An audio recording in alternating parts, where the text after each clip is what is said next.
Toi qui fais de la paix un don de Dieu pour les hommes, accorde à notre famille cette paix. Apprends-nous à être à l'écoute les uns des autres. Que notre maison soit un havre de paix au milieu des tensions de ce monde. À l'image de ton Église, que le Christ soit la source et le sens de notre vie, pour qu'il règne sur notre famille, lui, le prince de la paix. Pour cela, apprends-nous, Seigneur, à être assez maîtres de nous-mêmes, pour ne pas imposer aux autres la fatigue et la mauvaise humeur qui viennent de l'extérieur.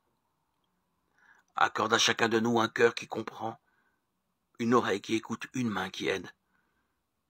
Que tous ceux qui viennent dans notre famille fassent l'expérience de la paix qui vient de toi.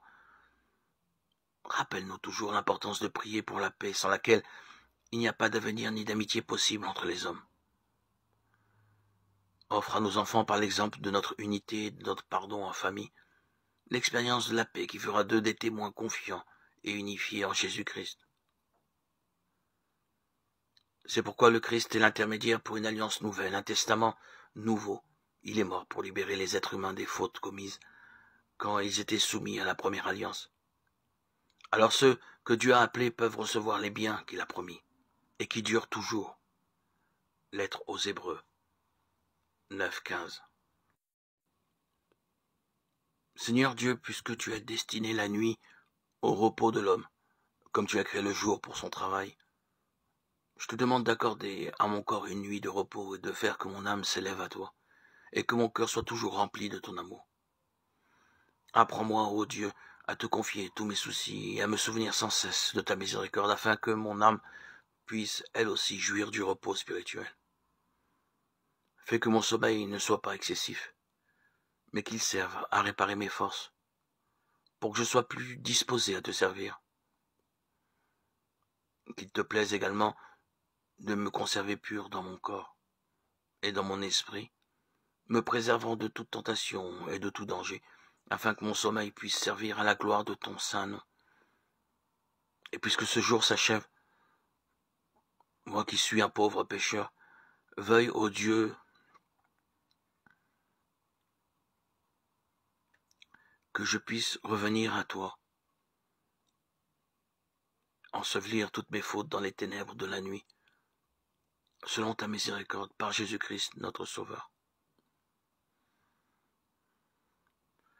Celui qui méprise le Fils de Dieu méritera une punition encore plus dure, n'est-ce pas? En effet, celui-là ne respecte pas le sang de l'alliance qu'il a libéré du péché.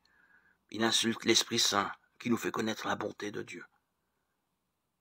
Hébreux 10:29. J'ai demandé à Dieu la force pour atteindre le succès. Il m'a rendu faible pour que j'apprenne humblement à obéir. J'ai demandé à Dieu la santé pour faire de grandes choses. Il m'a donné l'infirmité pour que je fasse des choses meilleures. J'ai demandé la richesse pour pouvoir être heureux. Il m'a donné la pauvreté pour pouvoir être sage. J'ai demandé la puissance pour obtenir l'estime des hommes.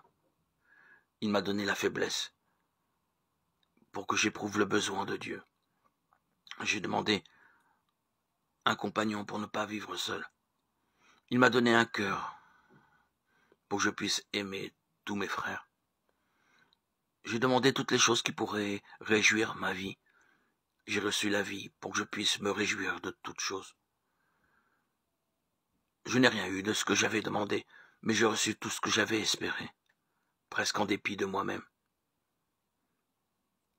Les prières que je n'avais pas formulées ont été exaucées. Je suis parmi les hommes les plus richement comblés.